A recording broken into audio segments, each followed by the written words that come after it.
Assalamualaikum warahmatullahi wabarakatuh. Nama saya Ilham Mutakin. Nomor NIM 2388 2010 Nama kampus Universitas Darul Maarif. Prodi BPSI semester 4A. Nama MK Media Pembelajaran Bahasa Indonesia. Dosen pengampu UNES MPD. Materi yang akan disampaikan tentang konsep dasar media komunikasi. Di antara lain ada hakikat komunikasi. Komunikasi adalah proses pertukaran informasi, ide, pemikiran, perasaan, atau pesan info antara individu atau kelompok dengan tujuan untuk mencapai pemahaman bersama. Komunikasi dapat berlangsung secara verbal atau nonverbal. Hakikat komunikasi meliputi beberapa aspek penting. Salah satunya proses. Komunikasi bukan suatu yang statis tetapi berlangsung secara dinamis. Interaksi melibatkan setidaknya dua pihak, pengirim atau komunikator dan penerima atau komunikan. Pesan berisi informasi yang disampaikan melalui berbagai media. Makna komunikasi yang berhasil jika penerima memahami pesan sesuai dengan yang dimaksud pengirim. Media sarana atau alat yang digunakan untuk menyampaikan pesan secara lisan, tulisan, gambar, atau teknologi digital lain. Komunikasi yang efektif terjadi jika pesan yang disampaikan dapat diterima dan dipahami dengan baik oleh penerima tanpa adanya distorsi atau kesalahpahaman. Ada juga model komunikasi. Model komunikasi adalah representasi atau penggambaran konseptual yang menjelaskan bagaimana proses komunikasi terjadi. Berikut beberapa model komunikasi yang umum digunakan. A. Model komunikasi linear. Model ini menggambarkan komunikasi secara berbagai proses atau satu arah, di mana pesan dikirim dari pengirim atau komunikator ke penerima komunikan tanpa ada umpan balik. B. Model komunikasi interaksional.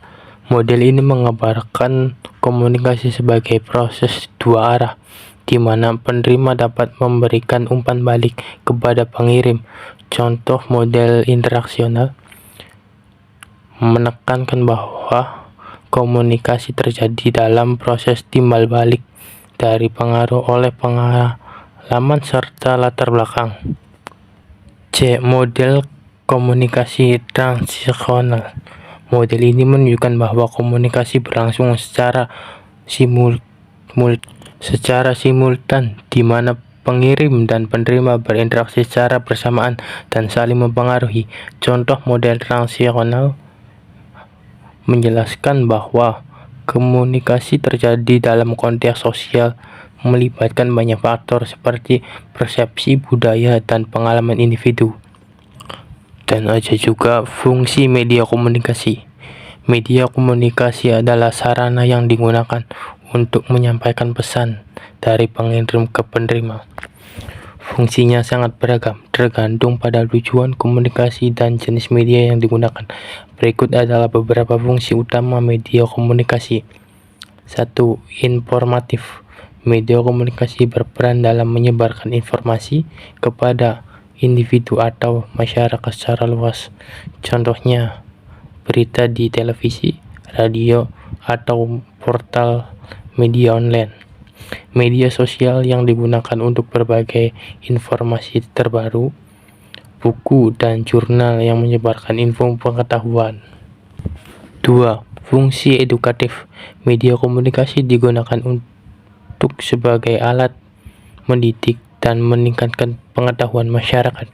Contohnya, program pendidikan di televisi atau YouTube, website sebagai sarana pembelajaran online, buku dan artikel ilmiah yang untuk memperluas wawasan. 3. Fungsi persuasif. Media komunikasi dapat digunakan untuk mempengaruhi atau membujuk khayalak agar memiliki sikap dan perilaku tertentu. Contohnya, iklan yang membujuk tentang konsumen untuk membeli produk, kampanye sosial untuk meningkatkan kesadaran tentang isu tertentu seperti isu kesehatan atau lingkungan, pidato politik yang berlangsung untuk menarik dukungan. Ya, selanjutnya terakhir, kesimpulan. Media komunikasi memiliki peran penting dalam kehidupan sehari-hari, baik dalam menyebarkan informasi, mendidik, membujuk, menghibur, ataupun meningkatkan interaksi sosial. Contoh media yang digunakan akan mempengaruhi efektivitas menyampaikan pesan sesuai dengan tujuan komunikasi. Ya, sekian materi dari saya, kurang lebihnya mohon maaf. Assalamualaikum warahmatullahi wabarakatuh.